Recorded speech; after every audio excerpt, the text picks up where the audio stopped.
Now we come to chapter 10. I saw another strong angel coming down out of heaven. This is obviously some type of archangel, since he seems to have such a fantastic appearance, clothed with a cloud, and the rainbow was upon his head, the symbol of God's grace. His face was like the sun reflecting God's glory, his feet like pillars of fire, and he had in his hand a little book which was now open.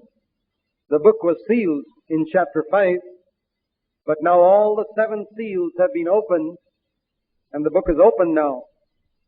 And he placed his right foot on the sea, and his left on the land. And he cried out with a loud voice, as when a lion roars. And when he had cried out, the 7 peals of thunder uttered their voices. Now notice, we've seen the opening of the 7 seals, and the book is opened. We've seen 6 of the 7 trumpets. We'll come to the 7th trumpet in a moment in our next study. But 6 trumpets have blown. The last 7-fold trumpet is blown. The church is taken up. The judgments of God are falling upon the earth. Those who have been sealed among the Israelites alone are protected. And now we hear of 7 thunders. What is contained in these 7 thunders? And when the 7 peals of thunder, verse 4, had spoken, I was about to write.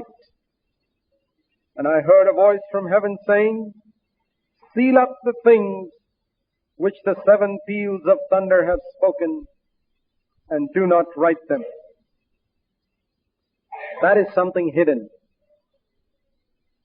Something hidden which God has not revealed. John heard it.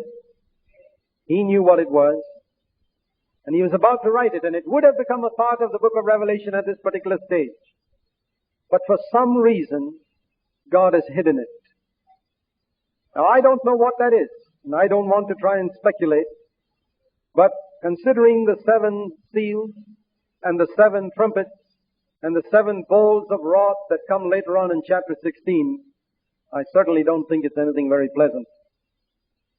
It's going to be probably something just as terrible as all the others that we have seen and that we are going to see. Now, all these are various ways and means by which God is seeking to picture the terrible judgment that's going to come upon this earth because of its having rejected Christ and having followed the devil and having lived in sin. And the angel whom I saw standing on the sea and on the land lifted up his right hand to heaven. That's all self-explanatory. And swore by God, by him who lives forever and ever, who created heaven and the things in it, and the earth and the things in it, and the sea and the things in it. I just want you to notice in the book of Revelation one thing, I'll just mention it in passing here, that the sea is always spoken of as separately from the earth.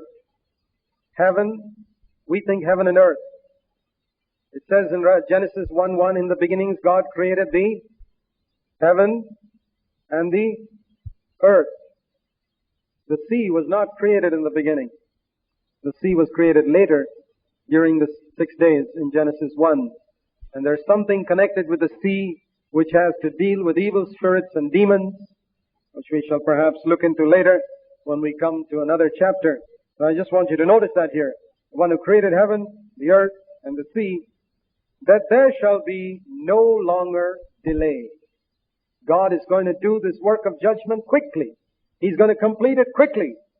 But in the days of the voice of the 7th angel, when he is about to sound, then the mystery of God is finished, as he preached to his servants, the prophets. And so we see that the 7th angel sounding is going to be the final end of all the judgments, and the mystery of God will be finished as he has spoken to his servants, the prophets. Now, what is the mystery of God? Now, in the New Testament, this word mystery occurs a number of times. And mystery means a secret which cannot be understood without God's revelation. It's not a secret that just cannot be understood. It's a secret that can be understood only if God reveals it. That's the meaning of a mystery. And basically, I don't want to go into a detailed study now of all the mysteries mentioned in the New Testament, but I want to say that all the mysteries can be basically summed up under two headings. The mystery of godliness, 1 Timothy 3:16, and the mystery of iniquity, 2 Thessalonians 2 verse 7. And most of the mysteries, or all of them, can basically be summed up under these two headings. The mystery of godliness and the mystery of iniquity.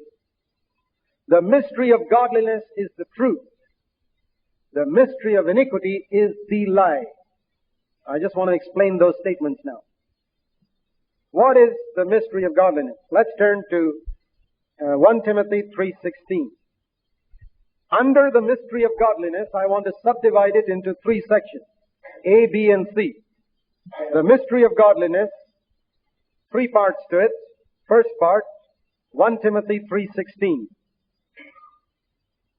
Here it speaks in the last part of verse 15 that the church of the living God is the pillar and support of what? The truth. What is the truth? Great is the mystery of godliness.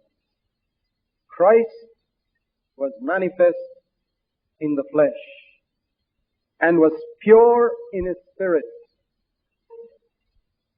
beheld by angels, proclaimed among the nations. This Christ manifest in the flesh, who lived a pure life, was proclaimed among the nations of the world, believed on by a few people in the world, and he was taken up to glory. That is the mystery of godliness.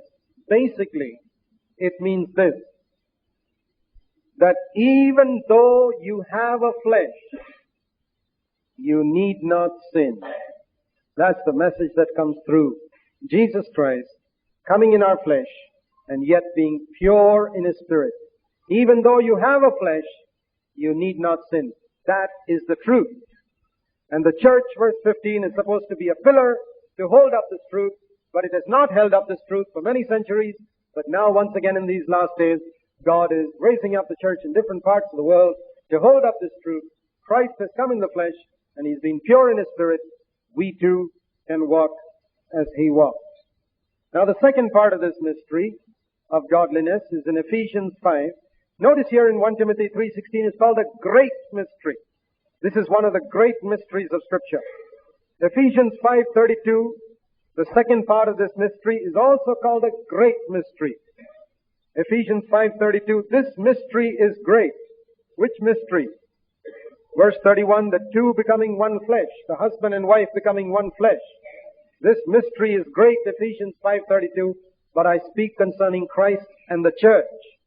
So, this is the second part of the mystery of godliness, that Jesus Christ has got a bride who is also walking as he walked, walking in the same flesh and overcoming sin. And the third part of it is in 1 Corinthians 15, verses 51 and 52, which we already saw a little earlier. I tell you a mystery, 1 Corinthians 15:51, in the moment, in the twinkling of an eye, when Jesus comes, the trumpet will sound, and we shall be raptured. Verse 51, this is also called a mystery. Now, we come to the mystery of iniquity. 2 Thessalonians 2, verse 7. 2 Thessalonians 2:7, it says, the mystery of lawlessness or iniquity is already at work. And here it speaks about lying in verse 10. Deception of wickedness and lying signs and wonders, verse 9. They did not receive the love of the truth, verse 10, because they loved a lie, or loved the lie. What is the lie? Now I'll tell you what the lie is. Listen carefully. The lie which Satan told Eve in the Garden of Eden. You know what it is? You can sin and get away with it. You can sin and God won't punish you. That is the lie. That is the greatest lie that Satan has ever taught and many Christians believe it. You can sin and God will ignore it. It's a lie. It is the lie. The mystery of iniquity. This lie has worked and worked and worked and worked and brought people to great distress. This lie of Satan. We read also in Revelation 17:5 about the bride of Satan. Just like Jesus has a bride, the Antichrist, who is spoken of in 2 Thessalonians 2, also has a bride. His bride is also a mystery. Revelation 17:5, mystery Babylon. That is this false church which proclaims this lie that you can sin and God doesn't take it seriously. There's a mystery there. The mystery is, if ungodly atheists preach that, it's okay. But how is it people who call themselves Christians take such a light attitude towards sin? Turn back to Revelation 10. In the days of the seventh trumpet, all the mysteries will be finished. Everything will be clear to the whole world. And this, we read in Revelation 10:7, is what has been proclaimed to his servants, the prophets, and what his servants, the prophets, have proclaimed across the face of the earth.